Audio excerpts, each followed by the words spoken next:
And I'm joined now by one of my colleagues, a fellow Conservative Member of Parliament in the House of Commons, Anna Firth. Anna, thank you so much for joining us here on the show. It's a bit unusual to have one Conservative MP interview another, but we'll give it a go. You were in Parliament like me this week when those chaotic scenes broke out. There's really two ways of judging this. The first is that the Speaker of the House of Commons bent to unbelievable political pressure brought on him by the leader of the Labour Party, Keir Starmer, who potentially was going to be exceptionally embarrassed by up to 100 of his MPs voting against the whip, or he genuinely did it to keep MPs safe. Which side of that argument do you come down on? Well, Jake, the truth of the matter is that that all we know is what we've actually been told.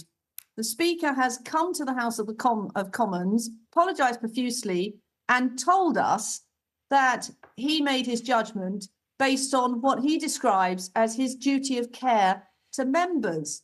Now, if that is true, and by the way, I fully accept the Speaker's apology. I think he's done absolutely the right thing in coming to the House and apologising. But if that is correct, then that is a fundamental misunderstanding of his role. Because his role, we have a security department in Parliament, as you know. That is not the role of the Speaker of the House of Commons. The role of the Speaker is to protect our democracy.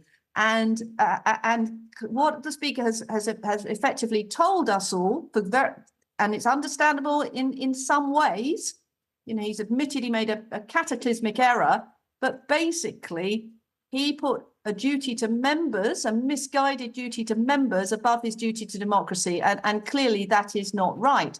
But the other thing we know, and I was there on Tuesday from 1 o'clock right the way through to the end, because I spoke in that debate. I thought that was a very important debate to attend.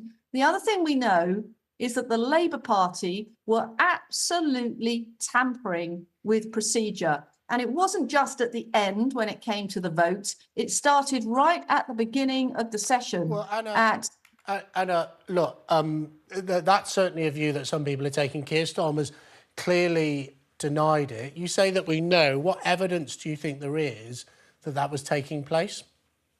So I have been told by others that a meeting took place between Keir Starmer, the Labour Chief Whip, and the Speaker in the Reasons Room. And your viewers may not know that we have this a special room called the Reasons Room behind the Speaker's chair, where you're supposed to convene to discuss reasons for rejecting Lord's amendments. It's one of those little ancient traditions, and that is not the Speaker's residence. It's not his official room. And my understanding is that a meeting took place in that room before the debate took place, so before the Speaker gave his rulings.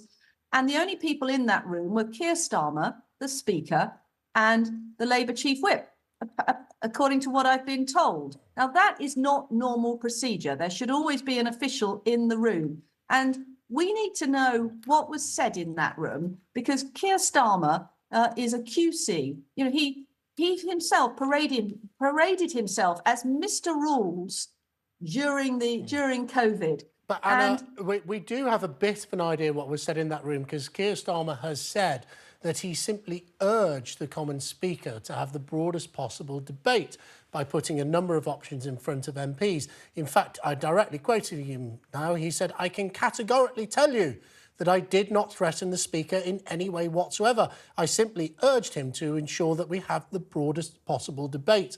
So we can't know, as you say, what was said. That's clear. Keir Starmer's been absolutely clear. We've got no reason to believe that he would lie. And on the other hand of it, isn't there also... So we are where we are kind of with that. As I say, there's two views. We've been talking about it all day. There's two views. People will come down on either side of it once they've had the opportunity to hear everyone else's sort of two pennants on. We're pleased to have you. But can I just ask you, people don't like this at home when Parliament descends into chaos. It makes politics a bit exciting for those like you and me in Parliament. Do you think the Conservative Party did the right thing when it walked out of the debate and refused to take any further part in it? Didn't that look almost as petulant, if you like, as the SNP or, in fact, the Labour Party trying to trying to have its vote that day. Do you think that's cast a bit of a shadow over our party, or do you support what the Leader of the House, Penny Mordaunt, did? I can understand why it might have come across that way. And if I was a member of the public and I was listening to that debate, I mean, as I explained, I took part in that debate. I wanted to vote in that debate. Then, of course, to see everybody exiting the chamber, it must have looked terrible. But what the Leader of the House appreciated was that if the government withdrew our motion, there was still an opportunity at that point, because it was late in the day by then, as you may know, we were not so far away from getting to the point of interruption, but there was still probably time for 2 votes, and that would have enabled the SNP to still have their vote.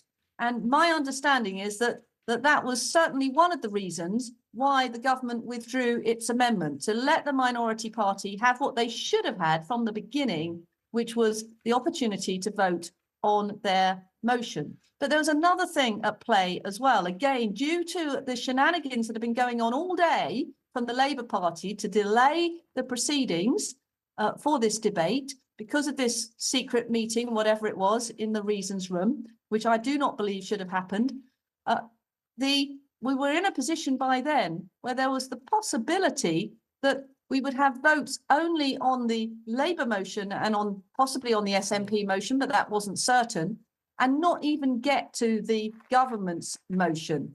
That would have put Conservative MPs in a terrible position, because we would have been voting against the opposition motions, which were badly thought out, and I spoke against them, but not able to show the public that we had our own motion for a sustainable ceasefire based, of course, on hostages being released.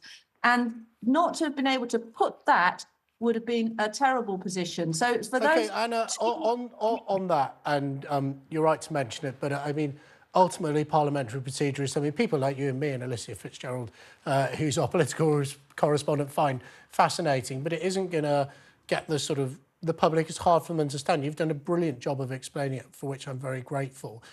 Look, you're a brilliant colleague of mine in the House of Commons. You came in under tragic circumstances after the murder of David Amos. You, representing the city of Southend, will understand more than most, I think, the intimidation of politicians and what ultimately it could lead to. We've heard from the Prime Minister today that, and I quote, extremists must not be allowed to intimidate Parliament. The big question we're asking our viewers here on TalkTV is Britain descending into mob rule? Do you think that the protests that took place outside Parliament were legitimate protests, or did you find them intimidating? Were they in fact designed to intimidate members of Parliament into voting in a certain way? Well, it's certainly the first time I have ever seen a sort of a rally like that actually in Westminster Hall. So that was something, for me, that was new. That may have happened before, but certainly I do not think it is acceptable to have messages like from the river to the sea, a known inflammatory, some would say genocidal message actually broadcast on the side of our Parliament building. That is totally unacceptable, and that should not have been allowed to happen. Of course, when there have been big votes, it's common to have people outside in Westminster Square. That's completely normal. But broadcasting messages on the House of Commons is totally beyond the pale. Fantastic. Thank you. Thank you so much for joining us. That's Anna Firth, Conservative Member of Parliament